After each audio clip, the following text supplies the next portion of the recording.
So, Earth Angels, it's funny when you go out in public and you start to see the dichotomy between the 3D and the 5D consciousness playing out in your reality. Your reality is going to test your ascension. It's going to test your growth. Pay attention to the things happening around you because they're going to reflect within you how much you have grown. I'm saying this to say that yesterday I had this experience at the grocery store, and I'm laughing because this version of myself, she doesn't play around. I was in the cleaning aisle with my daughter, and she starts getting into stuff like she normally does, and then she runs off into another aisle. And I'm still trying to load my basket. I have a ton of stuff in there, and I'm calling her, and she comes back, and then she runs into another aisle.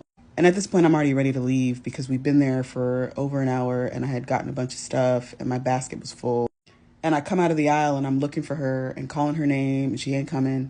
And I'm literally right by the cash register. And I had an experience with this cash register worker a few days before, and an incident happened. And it wasn't a negative incident per se, but she felt some type of way. And it had nothing to do with me, mind you. But I ended up having to go to the register because I couldn't find her and I was looking everywhere. I'm like, she's going to show up. This is normally what happens. And I call out to Spirit, please bring her back.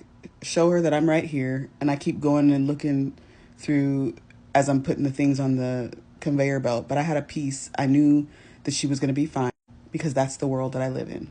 So 2 minutes later, a lady walks up and my daughter's with her and she's got a little bit of tears in her eyes.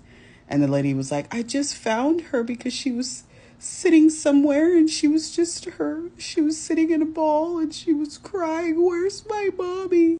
After 2 minutes. But this woman wanted to go into judgment mode as soon as she brought her back to me and wanted to put off on me that she shouldn't be sitting by herself, even though she brought herself because she didn't want to listen. And she is the one who ran off. And it's something that she does normally, and I have to check her behavior.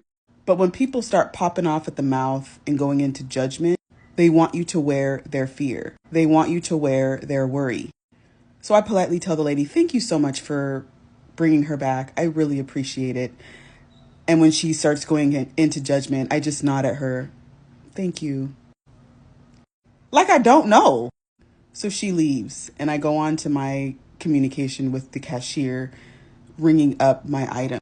The cashier wants to tell me, you've got a lot of stuff on here. Do you have everything that you need?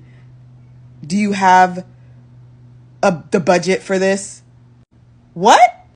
I almost wanted to wring her neck because I couldn't believe that she had the audacity to even ask me that question. Like, bitch, you are the cashier. Why are you concerned about my budget? I told her politely, please just ring up my things. I have more than enough to take care of this, okay? I don't even want to mention the fact that these two women were melanated. But then she begins to tell me that I need to make sure that I watch my daughter and that I need to do this and that, as if I'm not a whole grown-ass woman standing in front of you. So I bring up my things, starting to put everything in the basket, and the other lady comes back, and she has some more words to say to me. She starts going into the fact that there are kids being child trafficked and being kidnapped, and you need to make sure you do this and you need to make sure you do that. You should be scared that your daughter was sitting in a fetal position. And this time I'm mad because I could tell I was being tested.